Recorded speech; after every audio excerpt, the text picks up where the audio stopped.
I'm the firstborn daughter of Melville, McDonald, Ngubethole 𝗏𝗏. My father was born in Mthatha at the 𝗙𝗲𝗺𝗏 village. Fort Hare at the time was very, very famous, and it was a collection of intellectuals, or the meeting place of all the elite, African elite and the intelligentsias. He used to travel from his home at 𝗙𝗲𝗺𝗏 to Fort Hare to reconnect with his studies. That cycling trip used to cost him about almost a week, about 5 days he used to be cycling. When there was shortage of school fees, he came down home, he got onto the father's kraal, he took the cows and the cattle and sold them in order for him to get money for school fees. And they were taught by intellectuals who were interested in teaching their students to become leaders in the African context.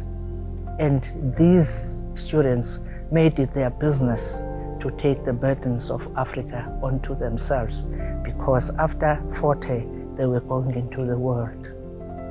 My father used to give rides to these people who along the way, and he made money out of that. On looking at how much he was making out of pirating as against the salary he was getting, he got very, very disgruntled. So he abandoned teaching and became a taxi person, a taxi operator. Then that was the birth of the bus. My father was the first person to start black bus passenger transport. He formed a company called 𝗏𝗏 Brothers Bus Service in 1953. That was the first registered company. The company was progressive. The business got unbundled because the business now had become very massive. It had about 250 buses. And then they had to unbundle because the service was becoming to be too big. Then it was given, some of the workers were given shares in the business.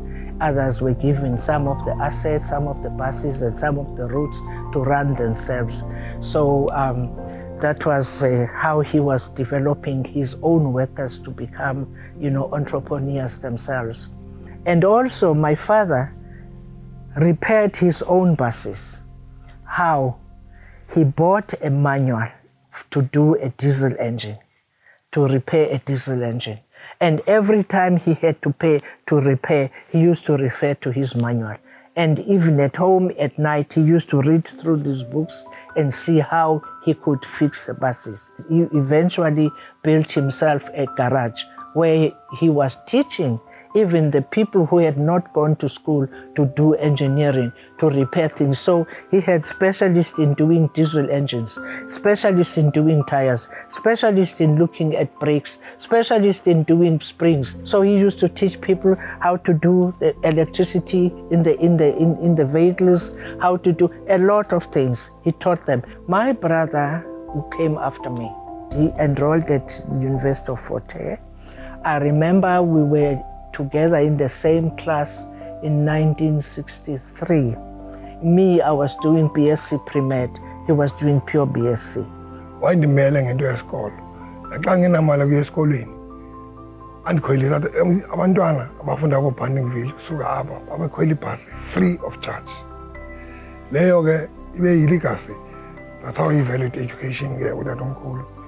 Zininzi into engingazithetha ngayo nangezinye, kodwa ke ngoku into ebalulekileyo sisikolo.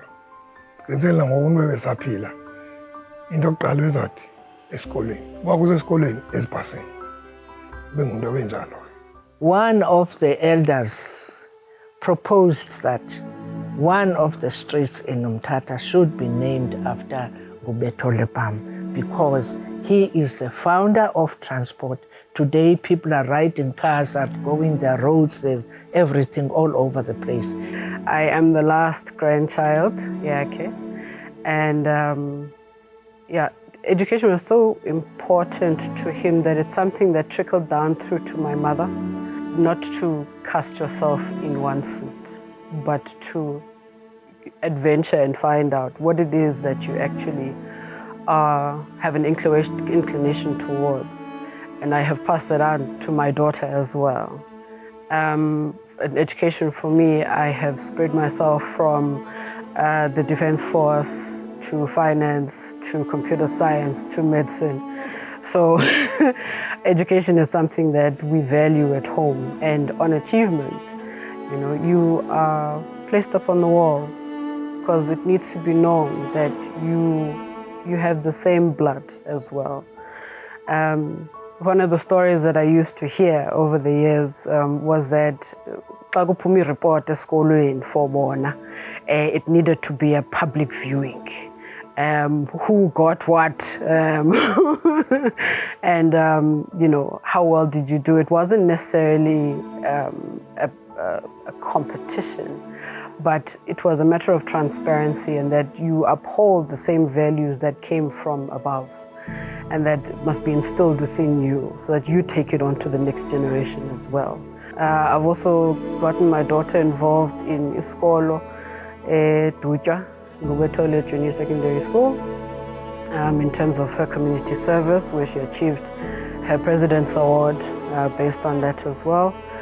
For the graduates that are going to be graduating soon, congratulations to them, and don't stop. My own father had said the only time that you stop learning is the day you stop breathing.